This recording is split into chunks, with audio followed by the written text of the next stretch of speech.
I feel like one advantage of getting sick a lot is that it forces you to be aware of your body in a way that other people usually don't really think about. And that's because when you meet with doctors a lot, they want to know, okay, when did you start feeling this way? When did you notice this? And instead of being like, I don't know, you gotta be like, yeah, it started on this day and it lasted for this long. Like, you gotta have those answers for them.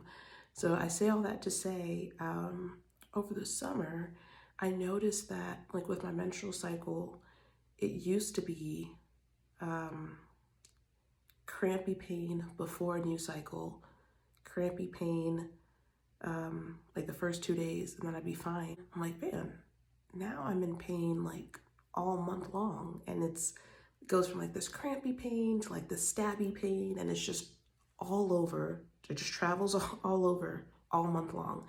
I'm like, okay, this isn't normal, and we got to figure out what's going on here. So I decided I'm not signing up for any races. I'm not doing any weird challenges until I figure out what's going on in my body. So the first thing I did over the summer was I started looking for a new OBGYN. Nothing against the one that I had previously. I just felt like he wasn't really taking me seriously. When I first met with him, he asked me if I've ever missed work or school because of my menstrual cycle. I was like, no. And then he was like, oh, okay, well, then it's probably not that bad.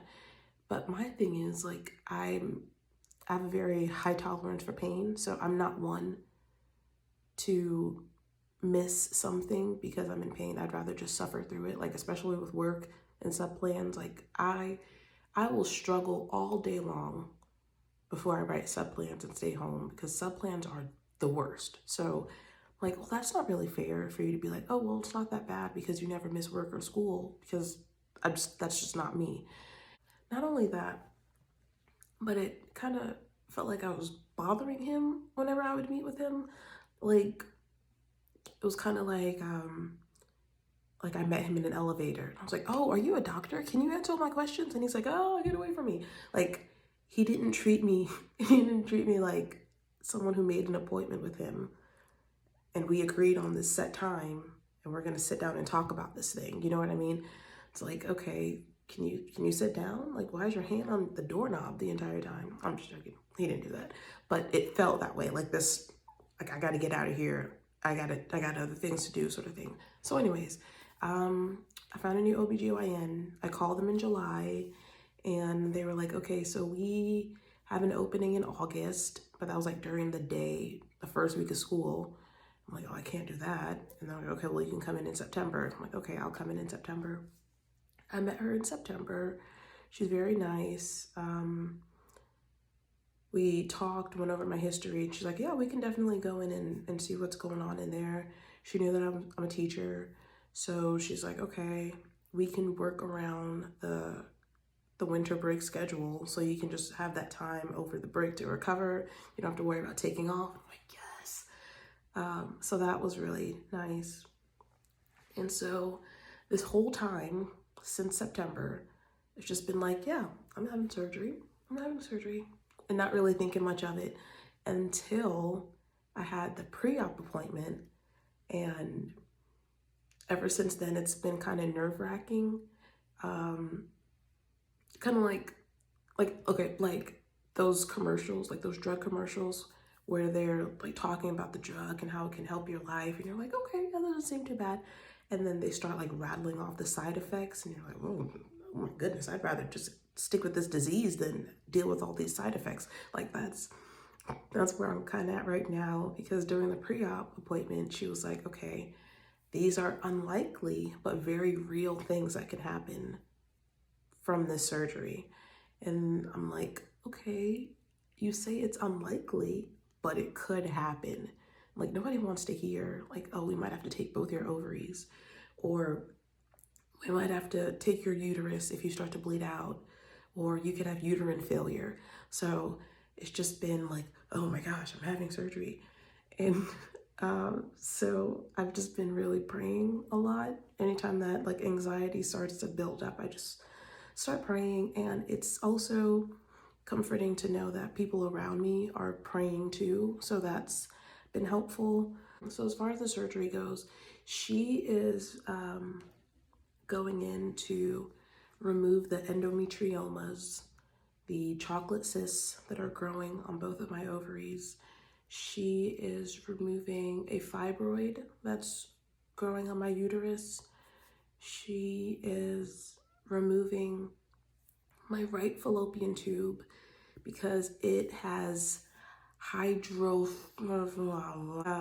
can't pronounce the word, but basically what that word means is that, like, so normal fallopian tubes are supposed to look like spaghetti, and my right one looks like bratwurst or some like lumpy sausage sort of situation. So she's removing that. If the left one looks funny, we've decided that she's just going to remove that one too, because it's irreversible, and the only thing that it's going to do is just like cause infection.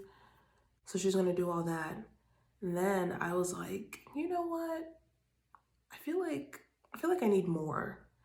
And she was like, what do you mean, Crystal? I was like, I want more surgery. And then she was like, say less. I can take out your appendix too. I'm just joking. That's not how it happened. But she will be taking out my appendix. Because apparently, I'm not sure how, but like endometriosis and the appendix, like it can be affected by it. So I think it's like a precautionary thing. That's why she's taking it out. She is also going to have a colorectal surgeon there. They're concerned about how the endometriosis is affecting my bowels.